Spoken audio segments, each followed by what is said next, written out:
Hello बच्चों। हाँ भाई, अभी आपने बेटा दो संख्याओं का महत्तम समापवर्तक भाग विधि द्वारा ज्ञात करना सीखा है। Yes sir. और आपने अभाज्य गुणनखंडों द्वारा भी सीख लिया महत्तम समापवर्तक ज्ञात करना। Yes sir. है ना। अब हम सीखते हैं कि जब हमारे पास तीन संख्याएं हो, उनका यदि महत्तम समापवर्तक ज्ञात करना है तो कैसे ज्ञात करें। तो यहाँ देखिए, संख्या 45, 75 व 125 तीन संख्याएं हमारे पास का भाग विधि द्वारा महत्तम समापवर्तक ज्ञात करो। तो हम ये तीन संख्याएं हैं, इनमें से कोई सी भी दो संख्याएं आप ले लीजिए। हमने संख्या ली 45 और 125, तो हमने 125 को बीच में रखा और 45 से क्या किया, इसको भाग।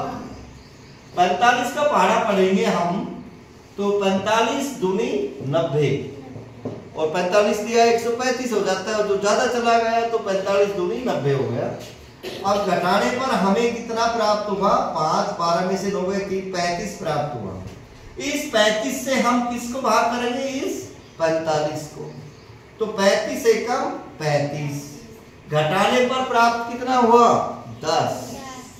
इस 10 से हम किसको भाग करेंगे, अब 35 को, है ना।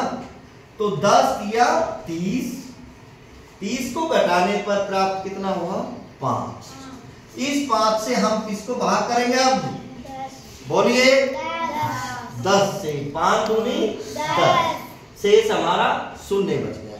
जो अंतिम बार भाग किस संख्या से गए हैं अब इसमें, बोलिए, 5 से। अब हमारे पास एक तो संख्या रहेगी 5 और एक हमारे पास क्या रह गया, 75। ठीक है ना।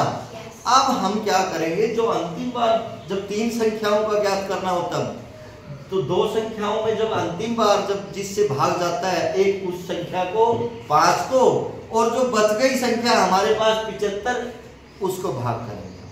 अब हम 5 से 75 को भाग करेंगे, तो 5 एकम 5, 7 में से 5 गया 2 और उतारेंगे हम 5, 5 5 25, घटाएंगे, घटाने पर प्राप्त हुआ हमारे को 0। अंतिम बार भाग किससे गया है, 5 से। यही हमारा महत्तम समापवर्तक। तो ये 5 वो बड़ी से बड़ी संख्या है जो दी गई संख्याओं को पूरा पूरा भाग कर देगा। जैसे ये कर देगा पानी 45, 15 5 75 और 25 पंजे 125। तो समझ लो कि ये तीनों संख्याएं जो हमने महत्तम समापवर्तक ज्ञात किया है उससे पूरी पूरी विभाजित हो जाएंगे। अब एक प्रश्न और ले लीजिए, 13, 17 और 23 देखने पर ये कैसी संख्याएं नजर आ रही है आपको, बोलिए, अभाज्य संख्याएं नजर आ रही है ना। हाँ, तो अभी देखिए, इनमें से हम कोई दो संख्याएं लेते हैं। जैसे हमने पहले ली 13 और 17, 17 बड़ी संख्या है, 17 को अंदर रखेंगे हम, 13 से भाग करेंगे, तो 13 एकम 13, 7 में से 3 गया 4। ठीक है, 13 को अंदर ले आएंगे, अब 4 किए 12, शेष 1 बचता है। अब इस 1 से इस 1 से 4 को हम भाग करेंगे, तो 1 चौके 4, शेष हमारा आया 0।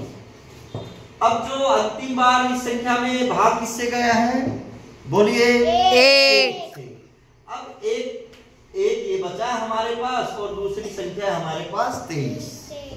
अब इस 1 से 23 को भाग करेंगे, 1 दूनी 2, 2 में से 2 गया 0, उतारेंगे 3, 1 दिया 3, घटाने पर प्राप्त हुआ 0।